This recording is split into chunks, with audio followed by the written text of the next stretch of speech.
Good morning, my darlings, and welcome back to my YouTube channel. I am Gladys Nyambura, and if you're a new viewer, you know what to do. I've been wanting to share something in a very long time, but every time I try to do so, something comes up, and so I'm just going to dive into it. When you look, today's on a Sunday, and I'm very excited.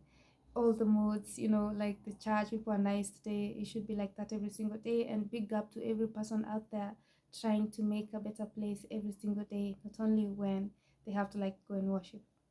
So let's dive into the book of First Samuel. And I really love the story. And the chapter talks about Elkanah.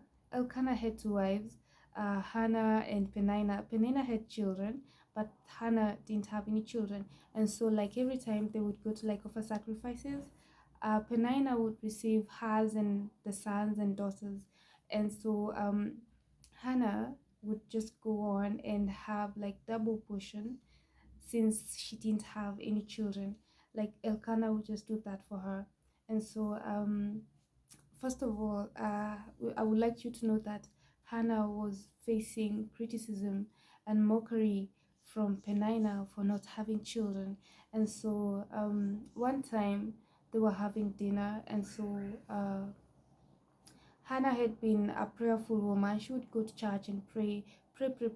And despite not having children, you know what? Hannah had favor in the eyes of Elkanah. You know, yes. And so one time they were in Shiloh having dinner. And so what happened is that Hannah just left, and she after eating she went into the church and she started praying. And now there was a priest by the name Eli, and Eli was observing Hannah. And in the Bible they would have the dinner was the bread and everything, and then obviously there was some wine. And so it being that kind of setting, when Hannah went to pray, the priest Eli was observing her, and Hannah was praying her heart out, like I'm sure some of us have been there, when you're praying, you're really praying, you're praying your heart out. Maybe you're crying, but no one can understand anything that you're saying. And so in this scenario, Hannah is praying and her lips are moving, but no one can actually hear what she's saying. And so the Eli the priest is observing, and so he sort of approached her, and then he's like, Hannah, what are you doing? Um, he's like, have you had too much to drink? Have you had too much wine to drink? And Hannah just replied, no, I haven't had much to drink. Hannah was just praying her heart out to God. And in this scenario, I'm guessing so much was pushing her to go and pray. Like the fact that you're in a dinner table, you have your husband there, the first wife. No, I'm not really saying, okay, there's there's a wife there, your co-wife is there with children. Yes, you're supposed to be loving and all that, but you see, you also need children of your own. And so Hannah was so broken inside. Hannah was so broken, like in the earlier days, and also in today's life, like children give you that validity of being a wife and a woman. And so Hannah was just there. It's like she was just a wife, but you see, for you to be you deserve respect when you have children. In also today's world, you deserve respect when you have children. Like women are more respected when they have children in today's world. Although I also do not, I don't quite condone some facts about, not some facts but some beliefs.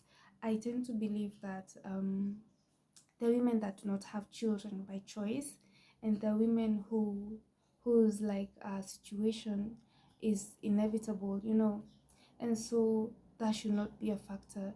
There are people who are like happily married without children, and the husband is understanding enough because the wife cannot bear children. And so I tend to feel like it all comes to the like the basis of the marriage and the understanding that you two have.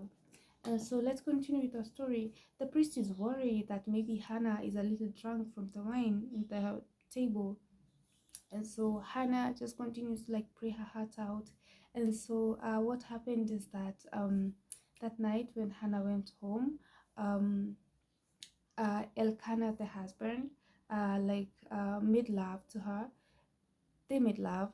And so what happened is that she conceived. She did. That is not the point. My point today, when you look at the sixth verse of First Samuel, um, it simply says, like the Bible, I really, really love the terms that the Bible uses because this one gets me every single time. Like, I am shocked, like, whenever I read the Bible, be it the same chapter, be it the same verse, I find something new. And when we read into that chapter and when we focus on the reason as to why Hannah didn't have children, the Bible simply says that because the Lord had closed her womb. I know, like the Lord had closed her womb.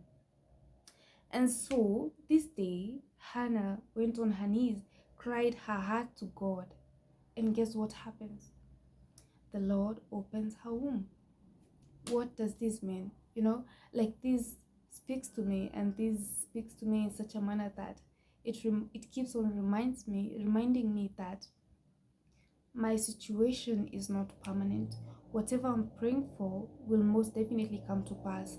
Maybe whatever I'm praying for, the Lord sees that if I give you this right now, you're most likely to like waste it. So let me hold it and I'll give it to you when the time is right.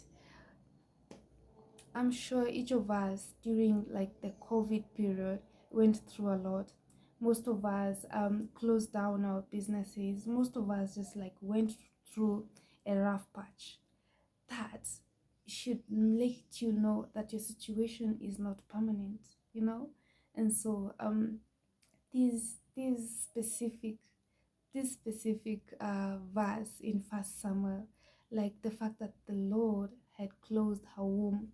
The Lord had closed her womb. The key word is the Lord had closed her womb, meaning that the situation wasn't going to be permanent. The Lord would most definitely, let's now assume that Hannah was like this kind of a woman who wasn't prayerful. And I think that that's where like prayer comes in. The situation is not permanent, but you could like make it permanent depending on just how you pray on, or maybe like how you react towards it. Hannah took the initiative to like go on her knees, mumble to God, tell God, God, you know what? I've been praying to you, I've been criticized, I've been abused, I've been this, like so much stuff. But you are the source of my life. You are the source of my happiness. I mean, like you created me. Like, obviously, when you had me on this world, there was something that you needed for me to do. There was something that, and I really, really like listening to Monroe because I was listening to him yesterday, and something was I heard something that he said, and he was like every every manufacturer wants the object they create to be successful. And so for you to be in this world, there must have been something that God wanted to be done, and that's why he's put you here. You just like have to like figure out your purpose. If you go and search My Purpose in Life by Monroe, and guys, that guy spits wisdom. Just what you need to know, what you need to hear, like to like redirect your footsteps. And so this great morning, it's on a Sunday. Let's praise God. Let's be happy. Bye bye.